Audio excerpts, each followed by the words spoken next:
Magandang araw mga kapiston, panibagong video na naman ang aking ginawa.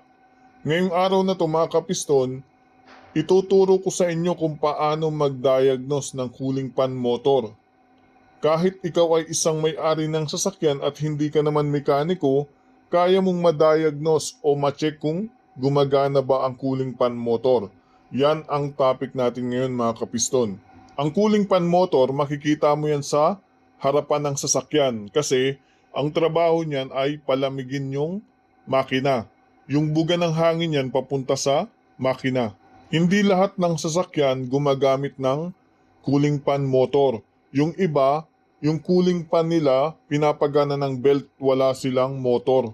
Okay? Pero karamihan ng sasakyan, merong motor ang cooling pan. Kapag sira ang cooling pan motor, nag-o-overheat ang makina. Tumataas yung temperature gauge. Okay? Ngayon, paano mo malalaman na hindi gumagana ang cooling pan motor? Ang una mong gagawin mga kapiston, start mo yung makina. Okay? And then, buksan mo yung aircon ng iyong sasakyan. Kapag binuksan mo ang aircon ng iyong sasakyan habang tumatakbo ang makina o umaandar ang makina, gagana ang cooling pan motor. Kapag hindi gumana ang cooling pan motor habang naka-on ang aircon o gumagana ang aircon, ibig sabihin mga kapiston, maaring may problema yung cooling pan motor.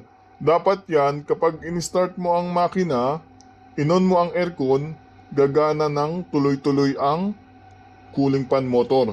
Halimbawa mga kapiston, pinaandar mo na ang makina. Habang umaandar ang makina, inon mo na ang aircon. Tapos, sinilip mo yung cooling pan motor kung gumagana ba. Napansin mo na hindi gumagana yung cooling pan motor. Kahit hindi gumagana yung cooling pan motor, wag mo muna siyang isipin na sira ang cooling pan motor kasi kailangan muna nating ma-check yung voltahe papuntang cooling pan motor. Kailangan nating gamitan niya ng multimeter para malaman natin kung meron bang 12 volts na supply papuntang cooling pan motor. Para malaman kung merong 12 volt supply yung cooling pan motor, ituturo ko sa inyo mga kapiston. Mga kapiston, kung mapapansin mo yung picture, merong cooling pan motor tayo dito. Tapos sa cooling pan motor, nakikita mo yung may bilog. Wire yan papunta sa cooling pan motor. Yung may bilog na yan, connector yan. Meron niyang karugtong papunta sa makina. Yung karugtong niyan, yan yung kukuhaan natin ng 12 volt supply. Hindi yung mismong may bilog na yan. Yung socket na nakakonect dyan. Yan yung kukuhaan natin ng 12 volt supply. Ang una mong gagawin mga kapiston, on mo lang yung susi. Hindi umaandar ang makina. Naka-on lang ang susi. Okay? Kapag naka-on na ang susi, kuha ka ng multimeter. Yung multimeter, iset mo sa volts DC o yung tinatawag na direct current. Kapag nakaset na sa DC volts yung multimeter, ang gagawin mo mga kapiston, hanapin mo na itong wire na may bilog, okay? I-disconnect mo yan kasi sakit lang yan eh. Kapag na-disconnect mo na itong connector mga kapiston, yung karugtong nitong may bilog, kuhaan mo siya ng supply. Dapat meron niyang 12 volt supply.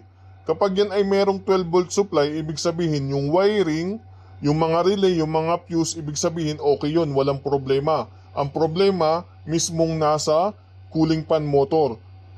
Pero kapag wala kang na-reading na 12 volts dyan sa mismong karugtong niyan, niyang wire na yan, ibig sabihin mga kapiston, maaaring sira ang relay o kaya fuse, okay? So electrician na ang gagawa niyan mga kapiston. Huwag mo nang i-DIY kasi medyo mahirap mag-diagnose ng wiring papunta dyan sa mga relay, sa mga fuse. Pero kapag may na-reading kang 12 volts, ibig sabihin yung wiring na papunta sa cooling pan motor ay okay. Ang problema niyan ay yung mismong cooling pan motor, wala sa wire kapag may na-reading kang 12 volts, okay? So kapag ganun mga kapiston, papalitan mo na ng cooling pan motor para maging okay na yung makina, hindi na mag-overheat. So yun lang mga kapiston at sana may natutunan ka sa topic natin ngayon at kung may natutunan ka, please subscribe sa ating YouTube channel para tuloy-tuloy yung mga basic video, mga basic na kaalaman tungkol sa iyong sasakyan.